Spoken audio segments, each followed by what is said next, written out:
এর উইকনেস তো আছে, পার্টিকুলারলি ইউটিলিটি ইনফ্রাস্ট্রাকচার একটা সিরিয়াস উইকনেস, দুর্বলতা রয়ে গেছে। যেরকম আমার নিজের পাওয়ার প্লান্ট 22 মেগাওয়াট বোধহয় পাওয়ার প্লান্টটা, এটা বছরে গত 5-7 বছরে আমার মনে হয় না যে 4 মেগাওয়াটের উৎপাদনের বেশি দিতে পেরেছে। তো এই রিয়ালিটিটাকে মেনে নিচ্ছি আপাতত আমি।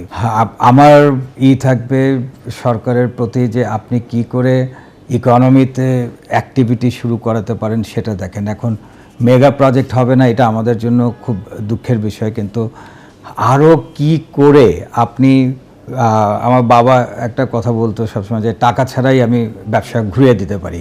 তো ওই রকম একটা জায়গাতে আসতে হবে আপনার গিয়ে। যেরকম আমি একটু কোনো একটা জায়গায় বলেছিলাম যে যদি সরকারি কাজ না আসে, আপনি বেসরকারি কাজ যেন আসে, এই পরিস্থিতিটা ক্রিয়েট করে দেন। এই পরিস্থিতিটা ক্রিয়েট করতে গিয়ে দেখলাম যে আরেকটা নতুন হিন্ডুরেন্স বোধহয় এই বাজেটে যোগ হয়ে গেল। আপনার কি ইনহেরিটেন্স ট্যাক্স ইমপ্লিমেন্ট হবে শুনছি। তারপর বোধহয় আবাসন খাতের ব্যাপারে কমপ্লিকেসি বাড়ছে, যেভাবে ট্যাক্সেশনে যাচ্ছে এগুলোকে সিম্পলিফাই না করে ওনারা ভাবছেন যে হয়তোবা ট্যাক্সের হারটা বাড়িয়ে দিলে আমার আরোহণটা বেড়ে যাবে, বাট তা নাও হতে পারে। যদি আপনার ক্রয় ক্ষমতার বাইরে চলে যায়, আপনি এমনভাবে একটাকে প্রাইসিং করলেন, আপনি তো কিনবেনই না, তো আপনার ইকোনমিতে অ্যাক্টিভিটি আরও লোয়ার হতে থাকবে। আমরা যদি এই আমাদের আবাসন খাতটাকে দেখি, একটা চ্যালেঞ্জ হচ্ছে যে প্রচুর আপনার গিয়ে ওই এটার একটা পারমিশন নিতে হয় বিভিন্ন সিটি কর্পোরেশন থেকে। প্রচুর পারমিশন আটকে আছে আপনার ওই এই সিটি কর্পোরেশনগুলোতে। এটা আটকানো শুরু হয়েছে আপনার গত ইন্টারিম পিরিয়ডের সময় থেকে। এইগুলো যদি আপনি ছেড়ে দেন তাহলে ইমিডিয়েটলি একটা কিছুটা কনস্ট্রাকশন তো আসবে, হয়তো মেগা প্রজেক্টের স্কেলে আসবে না, বাট কিছু তো আসবে। অ্যাট দ্য সেম টাইম আমি বলেছিলাম যে আপনার গিয়ে আবাসন খাতকে আপনি সম্পূর্ণ করমুক্ত করে দেন, তাহলে যেটা হচ্ছে আপনি ফাইনাল প্রোডাক্টটাকে খুব অ্যাট্রাকটিভ করে দিলেন। আর আবাসন খাতের সাথে বা কনস্ট্রাকশন খাতের সাথে জড়িত প্রায় 3600 থেকে 3700 different industry, either in service or in product. আপনি একটাকে কিন্তু দিয়ে বাকি সবাইকে লিওর করছেন, বাকি 3600 বা 3700 ইন্ডাস্ট্রির চাকা ঘুরিয়ে দেওয়ার জন্য বা একটু উজ্জীবিত করার জন্য। হয়তো সরকার ভাবছে যে আমি রেভিনিউ লস করব, বাট আমার হিসাব বলে যে এইটাতে যা লস করবেন তার থেকে অনেক বেশি আপনি কালেকশন করতে পারতেন ওই সাপোর্ট সিস্টেমগুলোকে দিয়ে।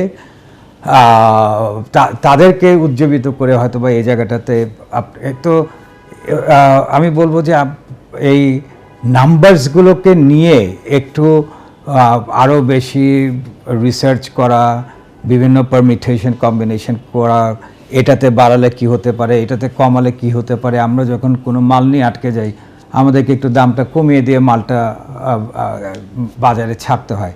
অ্যাট দ্য সেম টাইম এটাও দেখতে হবে যে এই যে একটা তো ধরেন যে ডলারের সাংঘাতিক রকমের ডিভ্যালুয়েশন হয়ে গেছে, টাকার সাংঘাতিক রকমের ডিভ্যালুয়েশন হয়ে যাওয়াতে ইম্পোর্ট বেসড কান্ট্রি সব কিছুরই দাম বেড়ে গেছে। এই প্রাইস ইন্ডেক্সে কি আমার বাংলাদেশের মেজরিটির লোক পারচেজার যারা ছিল বা পোটেনশিয়াল যারা কাস্টমার ছিল, এইটা কি তাদের নাগালের বাইরে চলে গেল কিনা? তো আমাদের একটা ধারণা যে অ্যাকচুয়ালি অনেক প্রাইস আমার কনজিউমারের যে ক্যাটাগরিটা ছিল, যে গ্রুপটা ছিল, তাদের বাইরে চলে গেছে বলেও আমাদের ইকোনমিতে স্লো ডাউন আসছে। ইকোনমির অ্যাক্টিভিটি, আমি স্লো ডাউন ওয়ার্ডটা ইউজ না করে আমি বলি যে অ্যাক্টিভিটি লেভেল কমে গেছে। তো এগুলোকে বিশদভাবে দেখা উচিত। অফকোর্স পলিসি মেকিংয়ের পেছনে যারা আছেন, যারা আপনাকে লিখে টিখে দিচ্ছেন, আপনি পার্লামেন্টে গিয়ে পড়ছেন, আমি এটা খুব ভালো মতো দেখেছি যে তাদের সাথে অ্যাকচুয়ালি রিয়েল লাইফের, রিয়েল বাংলাদেশের যোগাযোগ খুবই কম।